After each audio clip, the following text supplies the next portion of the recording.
pikiran itu kan sombong. Kita sadar dulu, itu salah satu mengolah tanah kita. Selama kita sadar bahwa kita ini lemah, berarti kita siap menerima yang tidak lemah atau yang luar biasa. Contohnya, saya mau tanya ini, kalau orang Jawa Tengah atau Jawa Timur ada Pak Sofi, suara ayam gimana? Kalau yang Sunda mungkin Cacat.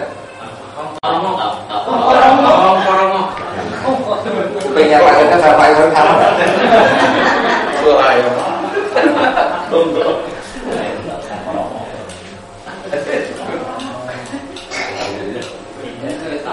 Itu contoh kecil. Terus yang lain bro. Kalau suara pistol, orang Indonesia bilang apa?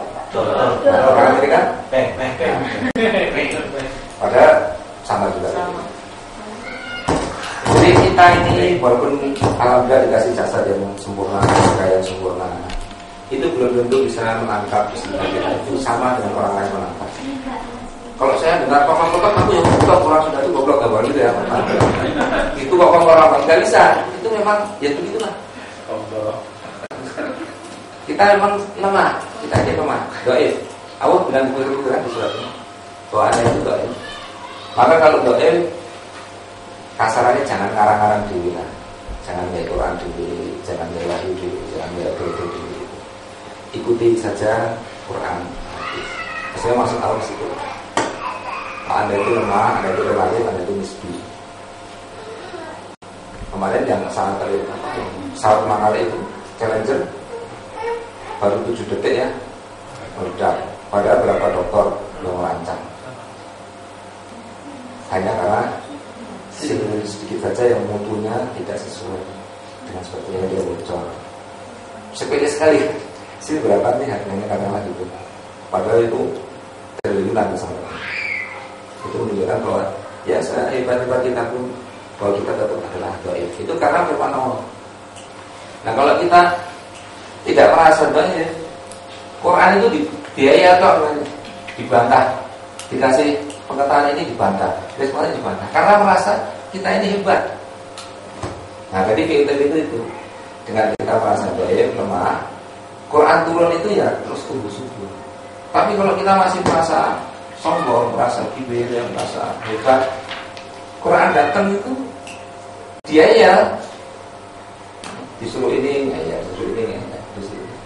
Sulit sumpah. Oke. Nah terus pribadi yang siap menerima tadi adalah setelah dia sadar kalau dia lemah, terus ini masih sama. Ini surat yang panjang di An-Nur, artinya saja.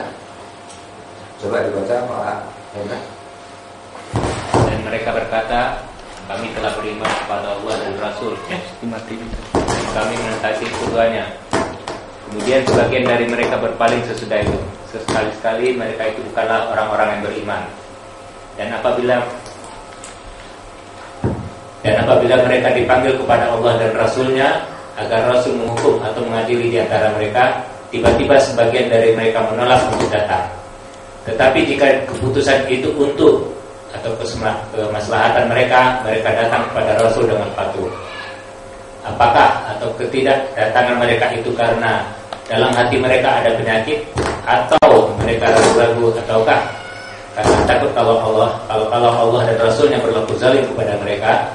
Sebenarnya mereka itulah orang-orang yang zalim. Sesungguhnya jawaban orang-orang mukmin bila mereka dipanggil kepada Allah dan Rasulnya agar Rasul menghukum atau mengadili di antara mereka, ialah ucapan kami mendengar dan kami patuh, dan mereka itulah orang-orang yang beruntung. Jadi kalau pelatihan seperti ESQ sebagainya adalah menyadarkan kita ini lemah. Hasilnya habis pasca pelatihan itu kita isi pokok-pokok setelah sadar kan banyak yang manis tuh pelatihan. Karena merasa memang lemah, nggak ada apa-apanya dibandingkan dengan alam semesta. Nah itu bagus itu untuk pengantar itu. Nah setelah itu masuk ke sini. Sehingga kalau dikasih Quran itu bawaannya kami dengar dan kami patuh. Itu dulu. Kalau dikasih Quran kami dengar dan baru kemudian mencari maknanya, mencari artinya. Tapi frame-nya awal adalah kami mendengar dan mendengar. Berbeda kan nuansanya dengan orang yang tak jadi ini tadi menolak dulu, kan lain. Orang yang ragu dengan Quran, dijelasin apapun dengan metode apapun ya agak sulit. Nah ini contoh kecenderungan yang keliru yang terjadi di masyarakat kita.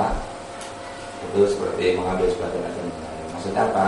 Ajaran Islam yang cocok yang dipakai, yang kelihatannya berat, angel tidak. Ini ya ada sikap tadi, tidak merasa lemah. Aku pinter, Gusti Allah kira cocok banget. Padahal kan kita harus sambil nampak.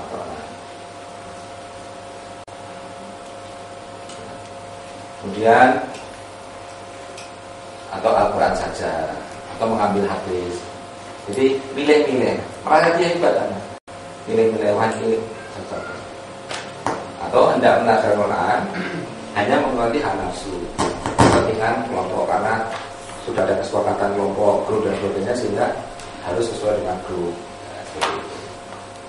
Tidak terikat dengan ilmu Al-Quran, Al-Hadis. Nah, untuk mengurangi ini kita belajar tadi ilmu Al-Quran, ilmu Al-Hadis, supaya tidak kita mengikuti juga yang terjadi di kebanyakan orang seperti itu. Jadi tanpa mengetahui dulu ilmu, terus menolak kembali kepada sumber yang asli, menganggap cukup bertaklid saja di masalah seperti itu, menganggap ada kita yang paling benar dan seterusnya. Jadi kita lepaskan dulu ya. Boleh nanti belajar udah dulu, boleh dalam tataran tertentu. Agar selama kita masih belum mampu. Tapi di dalam forum ini kita ingin mencoba belajar langsung ke sumbernya. Terus menganggap, nah ini istilah yang muslim ini adalah ajaran Islam. Praktek yang benar salah itu adalah ajaran Islam. Jadi kita belajar dari orang Islam segitu ya sudah diikuti. Nanti kalau salah dan benarnya nggak tahu. Di masjid sering salah apa? Sandal hilang itu, ajaran Islam itu ada nama ya. Karena yang dipelajari apa yang terjadi. Yang kedua adalah Al-Quran ini adalah kesatuan yang tidak terpisahkan. Ini juga yang pokok juga. Artinya kalau dibaca mungkin Pak Islam. Al-Quran adalah kesatuan yang tidak terpisahkan. Kemudian kamu, Bani Israel, membunuh dirimu, saudaramu sebangsa, dan mengusir segolongan daripada kamu dari kampung halamannya.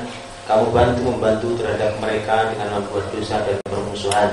Tetapi jika mereka datang kepadamu sebagai tawanan, kamu tebus mereka. Padahal mengusir mereka itu juga terlarang bagimu. Apakah kamu beriman kepada sebagian Alkitab atau Taurat dan ingkar terhadap sebagian yang lain?